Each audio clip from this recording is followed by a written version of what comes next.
Hai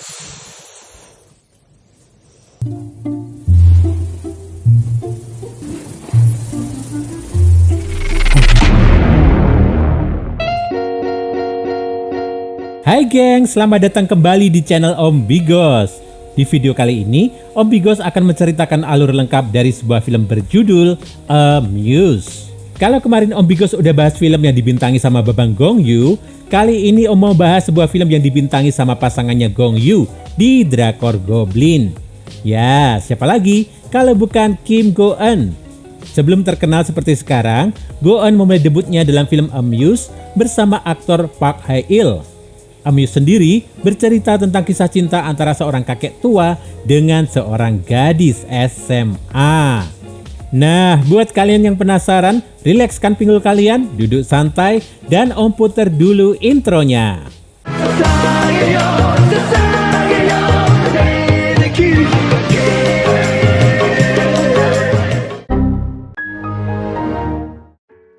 Film dibuka dengan berfokus pada seorang kakek berumur 70 tahun yang bernama Lee. Di usianya yang sudah tua, ia tinggal seorang diri di pegunungan. Lee sendiri merupakan seorang penulis terkenal. Suatu hari ketika ia baru saja pulang dari kota, ia melihat seorang perempuan muda tengah terlelap di kursi depan rumahnya. Tak lama kemudian, datang seorang lelaki muda bernama Ji-woo yang merupakan murid dari Lee. Setelahnya, perempuan bernama Eun Gyo itu terbangun. Eun mengatakan bahwa dirinya tak sengaja masuk ke rumah tersebut untuk beristirahat sejenak. Rumahnya sendiri berada di dekat sana. Beberapa hari kemudian, Ji-woo bercerita pada Lee bahwa ia sempat bertemu dengan Eun. Perempuan itu mengatakan padanya bahwa ia sedang mencari pekerjaan part-time. Singkat cerita, Lee pun menerima Eun untuk bekerja di rumahnya. Esoknya, Eun benar-benar datang. Ia pun mulai membersihkan rumah itu.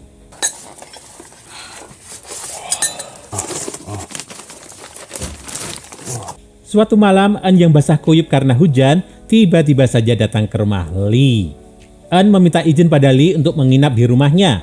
Pasalnya saat ini ia sedang memiliki masalah dengan orang tuanya. Merasa tak tega, Lee pun mengizinkan Eun menginap di sana. Tak lupa ia juga menyuruh Eun untuk mengganti pakaiannya. Saat pagi hari, Lee terbangun dan mendapati Eun sudah berada di dalam selimutnya. Tanpa sengaja, ia melihat sebuah tato yang menempel di bawah leher perempuan itu. Ketika Lee masih memandangi tubuh Eun, tiba-tiba terdengar suara mobil. Cepat-cepat, Lee bangun dan berjalan menuju ruang kerjanya. Sementara itu, Ji-woo yang baru tiba seketika merasa terkejut ketika melihat Eun sudah ada di sana. Ji-woo lantas berbicara pada Lee dan mengingatkan padanya untuk menjaga jarak dengan Eun. Pasalnya, perempuan itu masih SMA. Suatu hari, Lee, Eun, dan Ji-woo pergi mendaki gunung. Saat itu Eun menyempatkan diri memandangi pantulan dirinya di cermin. Tiba-tiba Jin-woo mengagetkannya dan membuat cerminnya terjatuh. Sontak, Eun memarahi Jin-woo. Eun juga bersedih karena ia tak bisa mengambil cermin itu. Lee yang melihatnya pun segera mengambilkan cermin itu tanpa mempedulikan keselamatannya. Eun lantas memeluk Lee dan berterima kasih padanya. Esoknya, Eun mengajak Lee untuk membuat tato seperti miliknya. Ketika Eun sedang membuat tato untuk Lee, pikiran pria tua itu pun mulai traveling. Usai mendapatkan tato, Lee kembali ke tempat kerjanya. Pria tua itu mulai menulis cerita berdasarkan hayalannya tentang dirinya dan Eun. Sementara itu, Ji-woo sudah mulai merasa stres karena naskahnya belum juga selesai. Ia pun menelpon Eun dan menyuruhnya datang ke tempatnya untuk membawakan obat flu. Siapa sangka, Ji-woo malah memarahi Eun karena insiden kaca kemarin. Ia juga menyuruh Eun untuk tak mengganggu Lee lagi. Eun pun membela diri dengan mengatakan kalau Lee lah yang menyuruhnya datang ke rumahnya. Esoknya ketika Eun hendak memindahkan sebuah lemari di ruang kerja Lee, Ji-woo segera mencegahnya. Karena keduanya tak mau mengalah, lemari itu pun jatuh dan terbuka. Ji-woo tak sengaja melihat salah satu naskah yang ternyata merupakan naskah yang baru saja dibuat oleh Lee. Artinya, naskah itu berisi kisah Lee dan Eun. Saat malam hari, Ji-woo membaca seluruh naskah yang diambilnya itu. Usai membacanya, ia pun merasa terharu. Di sisi lain, Eun dan Lee menjadi semakin dekat. Keduanya bahkan sering menghabiskan waktu bersama. Beberapa hari kemudian, Lee kedatangan seorang tamu pria yang menanyakan tentang keberadaan Jiwoo. Pria itu juga bercerita tentang buku karangan Jiwoo yang sangat laris di pasaran. Dan judul dari buku itu adalah Engyo. Mendengar judul itu, Lee yang merasa kaget pun segera masuk ke dalam rumahnya. Lee langsung memeriksa naskah di lemarinya. Naskah itu ternyata masih ada di dalam sana. Lee pun pergi ke toko buku untuk mencari buku yang ditulis oleh Jiwoo. Dan seperti yang telah ia duga, isi buku itu mirip dengan tulisannya. Pagi harinya, Jiwoo menyadari kalau bukunya telah dibaca oleh Lee. Lee langsung meluapkan emosinya pada Jiwoo. Ia juga mengaku bahwa tulisan itu sebenarnya ia buat untuk dirinya sendiri. Jiwoo pun membela diri dengan mengatakan bahwa tulisan itu terlalu indah jika hanya disimpan di dalam lemari. Gak ketinggalan, Jiwoo juga mengejek rasa cinta Lee pada Eun. Murid laknat kayak gini enaknya diapain ya? Lee yang terlanjur marah akhirnya mengusir Jiwoo dari rumahnya dengan kasar. Rupanya kejadian itu dilihat oleh Eun. Entah karena takut atau kecewa, perempuan itu pun segera berlari. Beberapa hari kemudian Eun datang lagi untuk merayakan ulang tahun Lee. Saat keduanya sedang menyiapkan makan malam, Jiwoo datang dan memberi kado untuk Lee. Ketika Jiwoo akan pulang, Lee memintanya untuk ikut berpesta dengan mereka. Setelah cukup lama berpesta, Lee menyuruh Eun untuk pulang. Sepeninggal Eun, Lee pun tertidur. Namun beberapa saat setelahnya, ia terbangun karena mendengar sebuah suara. Lee pun keluar untuk memeriksa.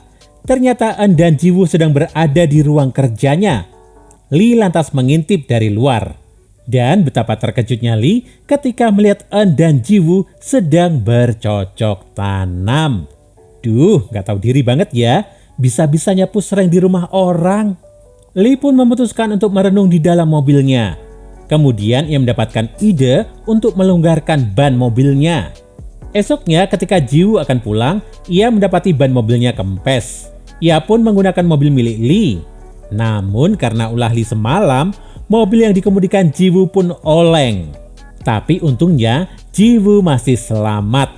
Ia pun membawa mobil itu ke bengkel. Di sana si tukang mengatakan pada Jiwoo bahwa seseorang telah melonggarkan ban mobil tersebut. Jiwoo yang menyadari kalau semua itu adalah perbuatan Lee pun segera pergi menemui pria itu. Karena Jiwoo masih diliputi rasa marah, ia pun kehilangan konsentrasi.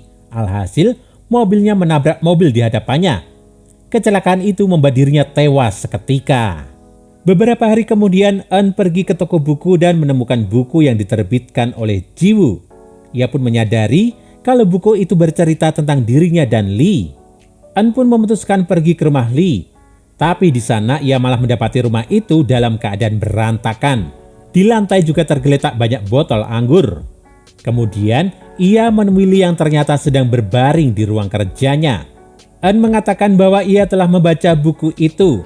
Ia juga berterima kasih pada Lee yang telah menulis kisah yang begitu indah itu. Terakhir, Eun pamit karena dirinya tak akan pernah kembali ke sana. Mendengar hal itu, Lee mulai meneteskan air matanya tanpa mencoba menanggapi. Dan film pun berakhir. Amuse mempunyai ide cerita yang menarik sekaligus mengharukan. Sinematografinya juga bagus dan memanjakan mata. Tapi dengan durasi yang cukup panjang, alurnya pun jadi terasa lambat. Dan pesan yang ingin disampaikan dalam film ini adalah jangan durhaka sama dosen sendiri, termasuk jangan memplagiat karyanya. Dan jangan ngerebut cewek yang disukainya. Auto kelar deh hidup kalian kayak si Jiwoo. Oh iya, karena film ini mengandung adegan pelemah iman, Om Bigos ingin mengingatkan pada kalian untuk berpikir ulang ya kalau masih ingin menonton film ini bareng keluarga, supaya nggak dicoret dari kakak. Nah, itu tadi gengs alur film untuk hari ini. Bagi kalian yang ingin request film, silahkan tulis di kolom komentar ya. Jangan lupa klik subscribe dan nyalain lonceng notifikasimu untuk menikmati alur cerita film menarik lainnya. Sampai ketemu lagi di video selanjutnya.